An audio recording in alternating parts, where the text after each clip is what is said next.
Hey guys, Mike from Toyota Tech here, and I am actually here at the Hyundai dealership where I am picking up my 2019 Hyundai Veloster, which they worked on, and I actually need to wash and detail this because it's super freaking dirty. That's why. Let's try to get a wide shot there, or a wide shot. There we go. So again, I brought this in on December the 8th to replace the battery, and here, let me get inside already. Turn it on, hopefully everything goes through here. Oh goodness, okay, I have to mess with the steering column and everything.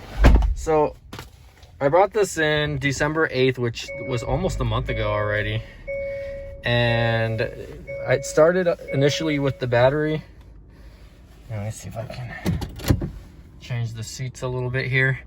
And pretty much what happened was, as I was driving this thing to the dealership, the AC, which I hope it works now, hopefully. All right, so the AC does look like it seems to be working now. Sorry, I don't know, the video just cut off on me. Hopefully it stopped. There was a few other things though that they did have to fix, so they gave me this paper over here.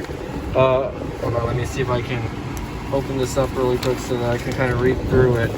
But basically, it looks like there was a few recalls on it. Luckily, I got charged $0, so my invoice was total amount of $0 on that, and the AC seems to be working nice and cold now. Let me lower the seat a little bit. Not 100% sure exactly what they did. Hold on, I'm gonna have to flip the page here just to find out what's going on, guys. And I don't have hands.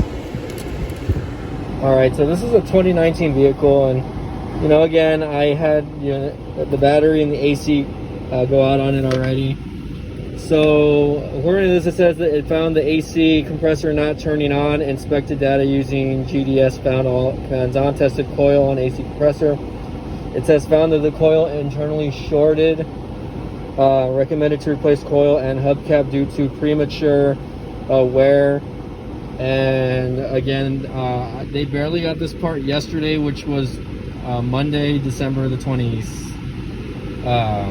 I don't remember the date, but today's the 29th, so that was the 28th when I finally called them, and they said, hey, I called since December the 8th, why hasn't this part come in? So aside from that, they replaced that and the disc assembly, the coil filled disc and hub assembly, which the AC feels like it's blowing really cold now.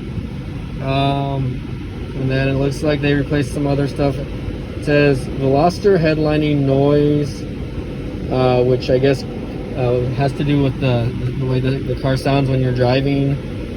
And then over here, which is the multi-point inspection, perform walk-around inspection. Let's see, top fluids.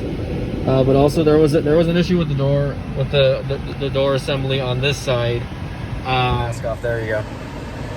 And let me lower the AC actually, because I feel like it's extremely loud, although I'll put it back on auto right now. AC seems to be blowing really cold now though, so that's good. It's at its lowest setting right now, so I'll kind of higher it and put it back at like 67.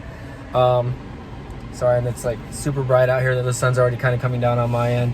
But yeah, for the most part, you know, I brought this in December 8th. It's already the 28th, so it took them 20 days to get a part. Today's the 29th. It took them 20 days to get a part that they ordered on a brand new car, which to me seems a little fishy. I don't know.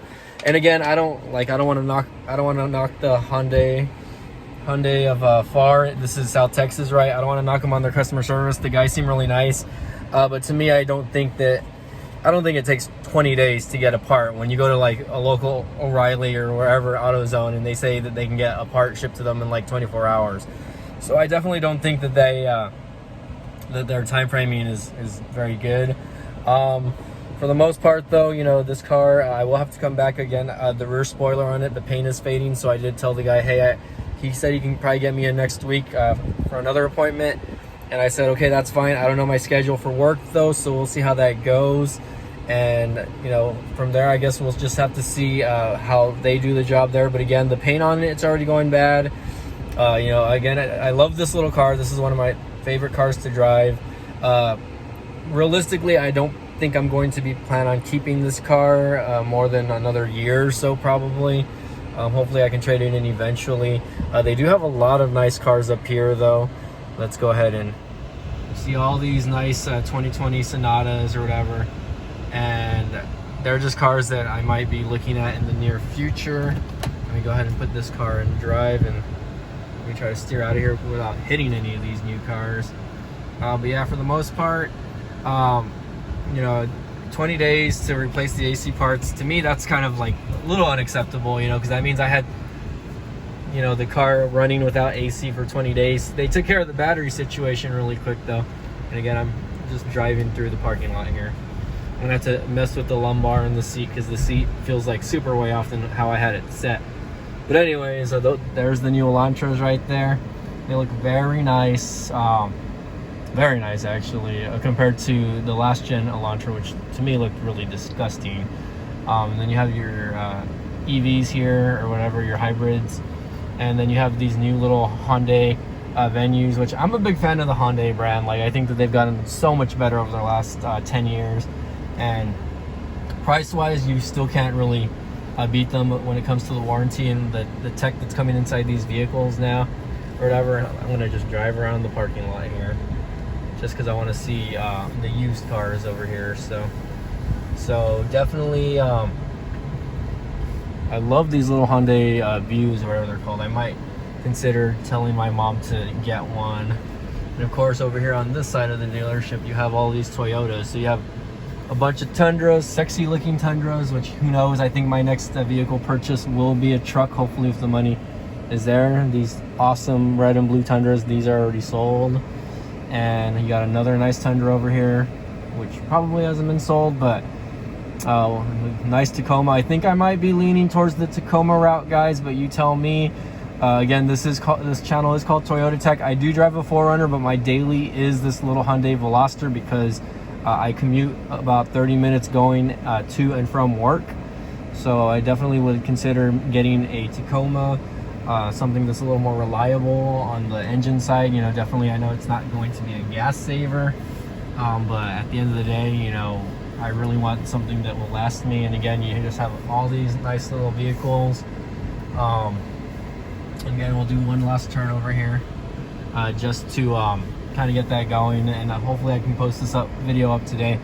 You got some Konas, you got some earlier gen Elantras here, an Elantra GT, which, you know, I really considered getting an Elantra GTN prior to me buying this specific car, but I decided to not get it because obviously I didn't want to spend the extra $3K on a turbo. And you know, this little car is naturally aspirated, so I'm just happy with that. But again, guys, you know, this is Mike from Toyota Tech signing off. This is just me driving around, and hopefully everyone's doing okay. Hope you guys have a happy new year, and we'll see you guys soon. But again, thanks again for watching. We'll see you guys next time.